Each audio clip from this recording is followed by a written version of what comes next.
The 7 deadly sins of business. And this is a continuation of this week's theme of decision-making within business. And I'm not sure if this is from the Bible, where the actual source of the seven deadly sins are. However, today we want to walk through them for business and how they impact decision-making and how you can avoid the pitfalls of the implications of these undesirable attributes. I'm Arthur Petropoulos, managing partner here at Hillview Partners. We're a middle market, lower middle market, M&A and capital advisory firm, helping companies generating $1 million to $10 million in EBITDA or pre-tax earnings to sell their businesses or secure capital. So digging into this, the first sin, if you will, is pride. And so what do we say in pride in business? It's the lack of desire to acknowledge reality. And this can be good reality from a buyer's perspective of not wanting to say a company is good enough, or it could be a seller's perspective of saying that certain flaws in the business do not exist. However, when we step aside from our pride, and we should all be proud of what we accomplish, but too much pride, right? All good and bad attributes tend to be different sides of the same coin, but right, too much pride, the unwillingness to acknowledge reality of where a business stands, of any attributes of the business, of any areas that need to be rectified or improved or enhanced prior to securing capital or getting an optimal exit,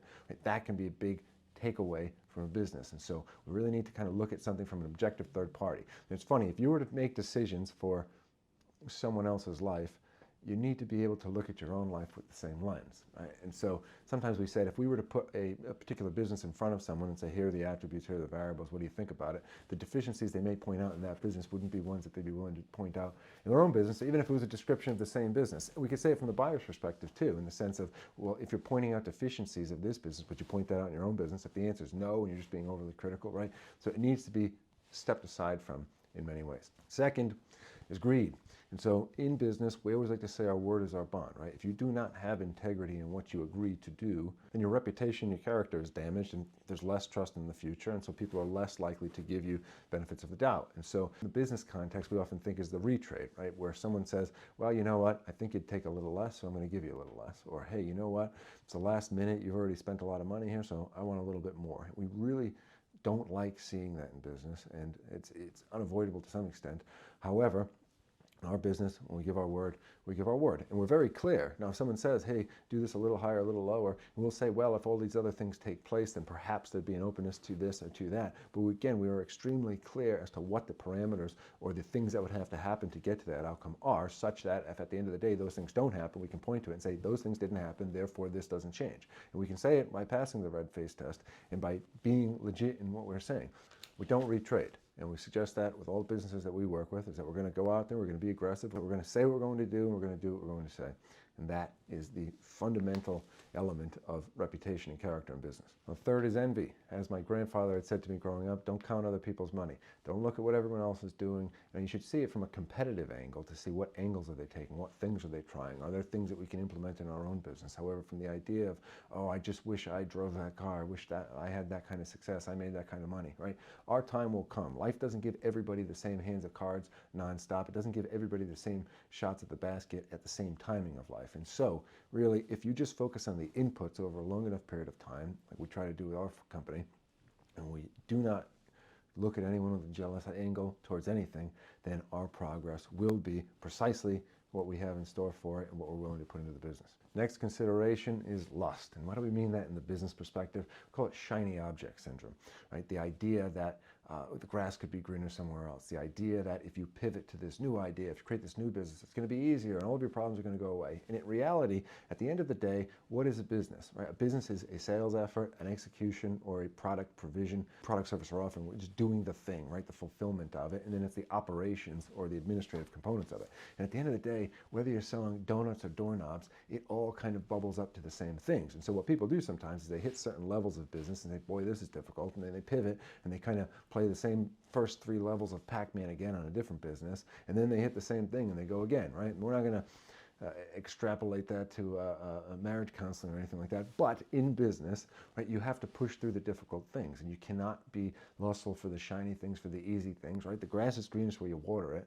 And if your business is already at that difficult level, it's going to extrapolate far better returns for time and resources allocated if you just focus on that variable or that challenge that you're already at. Next thing to avoid in business is gluttony.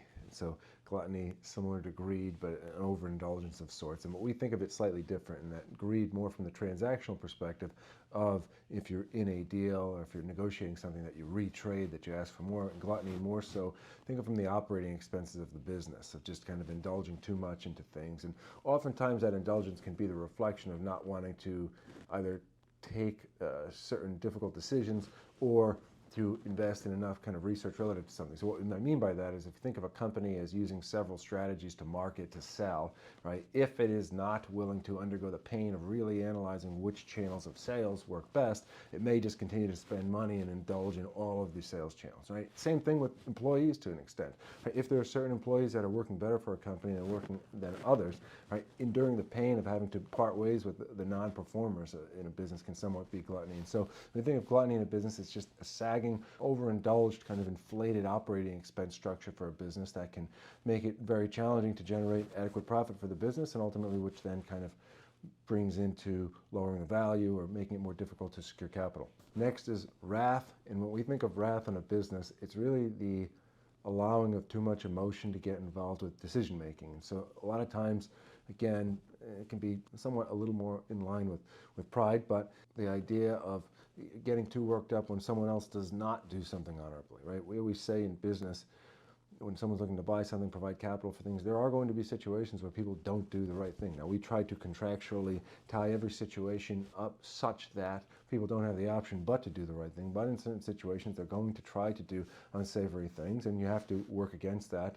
in the sense of making certain decisions, telling people certain things, making certain actions to try to obviate or mitigate those risks. But there's no value in getting wrathful. There's no value in losing your cool and blowing up on a situation. So people can sometimes take the perception of meek as the idea that someone is just going to allow themselves to get a bad outcome, allow themselves to be worked over by somebody. But in reality, it's this ability to kind of keep your sword sheathed, or to act firmly, to act powerfully, to act in a way that you are going to get what you want, but without some of the theatrics that go along with it, or the things that are going to harm you, of just losing your cool and kind of making emotional decisions.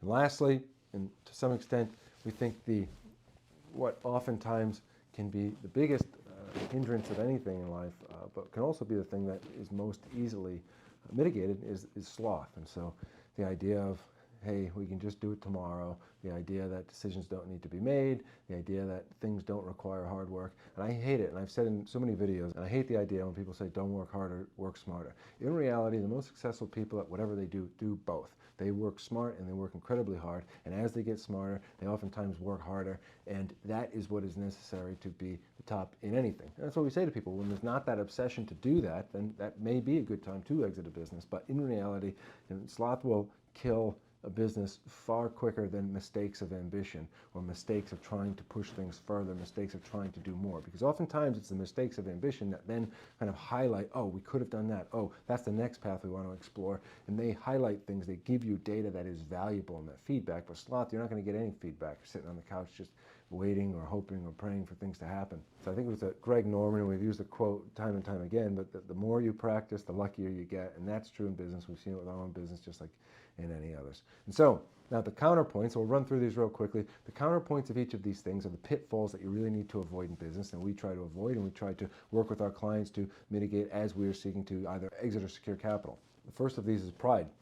We need to look at reality as reality, not the reality that we wish it would be. Second is greed. Don't retrade. Negotiate hard. Stick to what you did negotiate. Point out to others where they're trying to change or misdescribe what you have agreed to. But again, don't say you'll do X and then say you're going to do Y for no other reason than you think they're going to take it. Envy. Don't count other people's money. Don't look at what other people have done. Focus on the inputs of our businesses for what we can do and for the results that we're seeking to achieve. Lust. Oftentimes what looks like the shiny object is just the first 3 innings of the same game that you're just going to start over and waste time. And so if you get to a point of difficulty in a business, the best utilization or allocation of energy and resources is going to be just plowing through that next hurdle, getting through that next wall. Gluttony is the idea of indulging in the operating expenses of a business, but many times it's really kind of just the pushing off of hard decisions, of difficult analyses, of things that need to be done to be more efficient in running the business. Wrath, allowing too much emotion into business, and so we say pride is kind of not wanting to look at reality the way that it is. Wrath is oftentimes the unrealistic expectation that everyone's going to act honorably in business, when it's often not the case. And you obviously want to work with honorable parties, and 99% of the time that can be done. However, in the instances where other people don't do the right things, being able to respond firmly, strongly, but not losing emotional control is obviously an important part. And lastly is sloth. Just about everything in life gets better with an unwavering amount of hard work. There's very few situations in which someone says, you know what, I'm going to buckle up for the next 60 days and do absolutely everything we can to bring this thing into a better situation, where 60 days later they say, I regret trying so hard, I regret putting in that kind of an effort. And so if these things can be avoided, it is, again, an optimal positioning of a business and what will make a business ultimately most sellable or most financeable. So that's the thought for today. Hope the week continues to go well for everyone. Keep pushing forward. God bless. We'll see you next time.